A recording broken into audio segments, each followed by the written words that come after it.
Bonjour, on va s'intéresser aujourd'hui à deux petits plugins, deux petits effets pour Final Cut Pro 10. C'est dû à une boîte qui s'appelle Conner Production.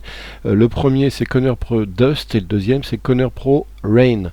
Le premier ça imite donc des poussières ou des effets de flair ou on verra des effets de dust quoi. Et le deuxième des effets de pluie. On va voir comment l'utiliser sur ces plans de timelapse à New York. Alors sur celui-là par exemple, on va essayer d'appliquer le premier, Conner Pro Dust. Ici, je le prends et je vais venir l'appliquer par exemple sur cette image-là. Et puis, on va voir ici, hop, on ouvre un petit peu dans l'inspecteur et on voit qu'on a plusieurs layers, donc plusieurs couches de différentes poussières de différentes tailles qu'on va pouvoir mettre. Alors la première par exemple, ça va être, si je pousse l'opacité de la première couche, vous les voyez ici, c'est les tout petits points comme ça qu'on voit là. Regardez comme ça ici. Hop, je l'enlève et je le remets pour que vous voyez bien. Là, par exemple, l'opacité est à 0. Et hop, les layers les a. Il y a plusieurs couches, donc je vais descendre toutes les couches. Bon, je vais commencer par enlever toute l'opacité de chacune des couches. Comme ça, voilà, on les verra. On va les voir une par une. Donc, opacité de la... Bon, là, j'ai enlevé là, c'est la quantité, mais c'est l'opacité que je voulais baisser. Opacité de la 3 ici. Opacité de la 4 ici. Et je crois que je suis au bout. Opacité de la 5 ici. Donc là, pour le moment, j'ai rien. Donc je vais rajouter sur la première couche, par exemple, je vais leur donner une teinte un petit peu jaune comme ça, ces petits points. Leur opacité ici, je vais la mettre à 100% pour qu'on les voit bien. Vous voyez, donc c'est les petits points jaunes qu'on voit ici, qui sont nus, c'est des petits points. Alors je peux jouer sur leur vitesse, puis la direction c'est 90 degrés par défaut. Et la quantité, vous voyez ici, il y en a, je peux la descendre, la quantité ou l'augmenter, le nombre de petits points. La quantité de layer 1. Si je la descends ici, vous voyez que j'en ai plus que 1, 2, 3, 4 de petits points. Si je l'augmente, j'en ai un petit peu plus. Bon. L'opacité, donc voilà. La direction 90 degrés. Vous voyez que la deuxième direction est complètement différente. Alors on va mettre sur la deuxième, on va mettre des petits points plutôt à dominante bleue, comme ça. Et puis donc quantité, on va en mettre un peu plus, à moitié. Opacité, on va mettre toute l'opacité à 100. Alors là, cette poisson, c'est les petits points bleus. Alors je ne les vois pas ici, mais pourtant ils devraient être quelque part.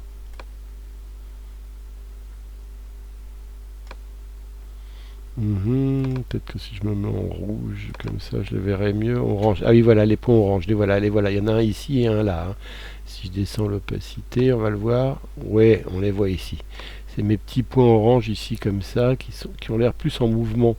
La 3, layer 3, je vais mettre une couleur. Cette fois-ci, on va mettre quelque chose dans le bleu ciel ici pour bien les différencier. Alors, ça ne cherche pas à être esthétique, ici ça cherche à vous montrer ce qu'on peut faire avec. Donc je vais en quantité, je vais en mettre beaucoup plus. Et vous allez voir que cette fois-ci, c'est des ronds qui sont des dust qui sont beaucoup plus grosses. Vous voyez les bleus ici comme ça. Donc les premières, les jaunes étaient toutes petites. Celles-ci sont un peu plus s'étalent en longueur. Et la forme des troisièmes, les bleus sont beaucoup plus. Voilà. Voyez donc la quantité, on voit bien qu'ici on en a moins. On va la descendre. Alors, ici quelques points bleus. Et on peut encore en mettre deux autres. Alors on va voir ce que celle-là, si je regarde la quatrième couche, ça va être les blancs. Ceux-là, vous voyez, c'est des blancs mais qui sont en prisme, c'est-à-dire qu'on peut avoir un blanc décomposé avec du bleu d'un côté, du rouge de l'autre. Et la déformation de ce prisme, on joue sur ce curseur-là. Layer prisme, là c'est du blanc parce qu'on est à peu près à 0, ce sont des points blancs. Et si je fais comme ça, j'ai des points complètement, une lumière séparée sur ces trois composantes couleurs. Et on peut jouer ici également sur randomize si ça ne nous plaît pas au premier. Bon. Et la couche 5, alors on va essayer de la remettre ici. Cette fois-ci, c'est une couche avec des énormes points blancs comme ça, que je peux aussi mettre en vert si je veux vraiment les voir, vert clair. Vous voyez, c'est cette grosse tache là par exemple. Donc là, j'ai un ensemble de plein. Alors les opacités sont toutes à fond.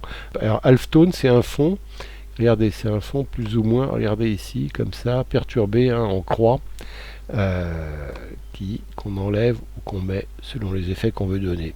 Voilà, donc vous voyez ici, j'ai mis beaucoup de dust dans cette image pour vous montrer comment on pouvait créer cet effet. Et puis si je le calcule, je fais un pommaire. Et le temps que ça calcule, on va faire un petit fondu pour que on gagne du temps. Vous croyez que c'est ma machine qui calcule vite? Non, c'est que des fois je coupe pour vous raccourcir, pour aller plus vite dans le montage. Je vais vous montrer tout de suite le résultat. Ici, hop, voilà le résultat ici. Regardez, hop, vous voyez ici. Mes couches de poussière qui grimpent dans des positions, tout ça se règle évidemment. Là ça fait un peu boule de neige que je l'ai mis à fond, mais vous voyez qu'on peut jouer pour avoir un effet plus mesuré entre les 5 couches de taille différentes et de nature différente de petites points de poussière dans lesquels on peut pour chacun ajuster la quantité, l'opacité, la couleur et la vitesse. Et également l'angle. Là, c'est un peu, ça part dans tous les sens. Maintenant, sur le plan suivant, ici, qui est un autre timelapse fait à New York, ici, à Times Square, on va ajouter cette fois-ci la pluie. Donc, on va, pour garder en pause, le Conner Pro Ren. Hop, tout de suite, on a une image qui, par défaut, on voit beaucoup la pluie ici, mais qui est un petit peu dégradée, enfin, en tout cas, qui assombrit, pour illustrer le fait qu'on est un jour de pluie. Alors là, comme j'étais presque en nuit, du coup c'est un peu trop cet effet là, donc j'ouvre un petit peu et je vais aller le régler. En fait c'est l'overcast qui fait qu'ici je retrouve à ma lumière de départ, et que là j'assombris un petit peu. Voilà, donc je vais assombrir un tout petit peu pour donner un effet temps couvert, mais c'est pas la peine d'en rajouter trop non plus. Alors l'opacité de la pluie, là c'est pareil, on la voit mieux ici, mais regardez, si je veux la voir de manière plus forte, la voir mieux. Voilà, ici vous voyez comme ça, c'est pas mal. L'angle, bon là il est bien. Le blur, c'est pareil, on peut blurrer un petit peu ou pas la pluie. Donc c'est des. Hop, regardez ici, c'est. Donc on va en mettre un tout petit peu de blur, c'est pas la peine d'en mettre trop. Rain strength, voilà, c'est la force. Je suis à 1500, je peux descendre un peu la force. Vous voyez là il pleut un peu moins fort, c'est une pluie un peu plus.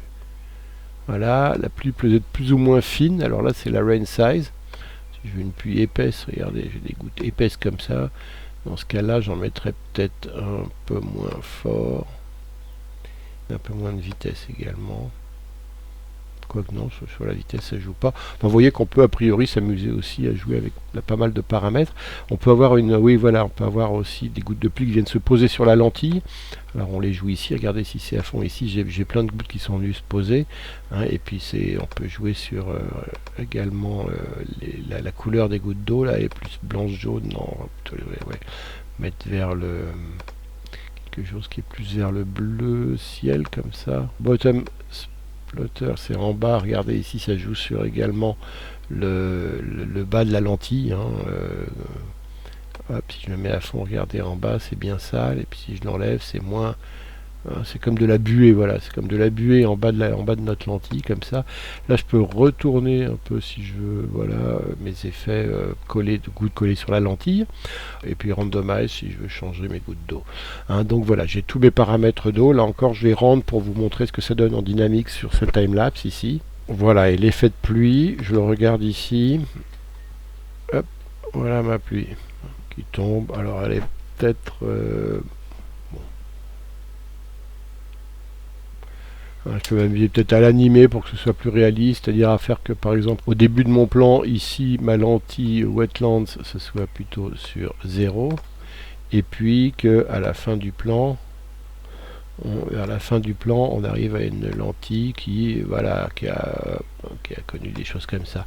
Et puis sinon, qu'est-ce qui me plaisait pas? La force un peu trop, la taille qui est un peu trop également. Bottom splatter, ça allait. L'opacité, on va la descendre un petit peu également parce que là ça faisait un peu too much. Voilà, et là je vais essayer de re-rendre pour voir ce que ça va donner maintenant. J'ai créé une lentille, une wetland, une lentille qui devient sale au fur et à mesure que la pluie tombe. Au début du plan elle est propre ma lentille, puis à la fin il y a quand même des gouttes d'eau qui se sont posées dessus parce que il y a un vent qui souffle vers moi. Et puis on va voir ce que ça donne tout de suite, que ce soit un peu plus réaliste. Hop, regardez ce que ça donne.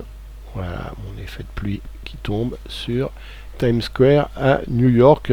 Conner Pro Ren et Conner Pro Dust, c'est cet effet là, encore une fois ici que j'ai mis au maximum. J'ai utilisé toutes les couches, mais vous pouvez vous amuser à l'utiliser de manière un peu plus intelligente, un peu mieux dosée que ça, où là je vous montre vraiment l'ensemble de l'étendue. Voilà, Conner Pro Ren, Conner Pro Dust, $9 chacun. Je vous mets l'adresse pour les trouver. Merci et à bientôt.